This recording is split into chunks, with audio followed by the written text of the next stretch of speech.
అంబేద్కర్ కోనసీమ జిల్లా కొత్తపేట నియోజకవర్గంలోని ప్రసిద్ధి పుణ్యక్షేత్రం మందపల్లి శ్రీ మందేశ్వర శనేశ్వర స్వామి ఆలయంలో శ్రావణ శుద్ధ పంచమి వేడుకలు వైభవంగా జరిగాయి.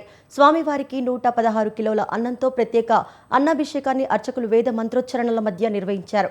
ఈ విశిష్ట సేవను తిలకించేందుకు భక్తులు అధిక సంఖ్యలో ఆలయాన్ని తరలివచ్చి స్వామివారిని దర్శించుకుని ప్రత్యేక పూజల్లో పాల్గొన్నారు.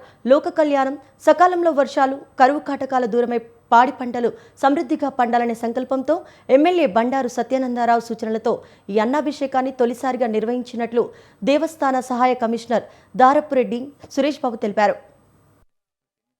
దేవస్థానం నందు ఈరోజు మన ప్రప్రథమంగా అన్నాభిషేకాన్ని నిర్వహిస్తున్నాము. ఈ అన్నాభిషేకం ఉదయం 9 గంటలకి ప్రారంభమైంది. 12 గంటల వరకు అన్నాభిషేకాన్ని స్వామివారికి ఏంటంటే అన్నం ఉడికించి అన్నం చల్లారిన తర్వాత స్వామివారికి అన్నాభిషేకాన్ని నివేదిస్తాం. ఆ అనంతరం పూజల అనంతరం అదే అన్నాన్ని తీసుకుని మన దద్దోజనం కానీ, పులిహార కానీ, చక్కెర పొంగల్ రూపంలో భక్తులకి ప్రసాద వితరణ జరుగుతుంది.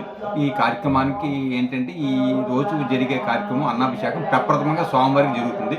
దీని ఉద్దేశం ఏంటంటే మన ప్రస్తుత కరువు ఉన్న పరిస్థితుల్లో మా గౌరవ ఎమ్మెల్యే గారు బండారు సత్యానంద గారు సూచనల మేరకు దీనికి ఎలాగని అంటే స్వామివారికి అన్నాభిషేకం నిర్వహించినప్పుడు చుట్టుపక్కల గ్రామాల్లో ఏ పంటకి ఇబ్బంది ఉండదు, వర్షాలకు ఇబ్బంది ఉండదు. మనకి ప్రత్యక్షంగా మన ప్రతి ఇంటికి కూడా తిండికి లోటు లేకుండా ఉండాలని ఆ స్వామివారిని మేము పూజిస్తూ స్వామివారిని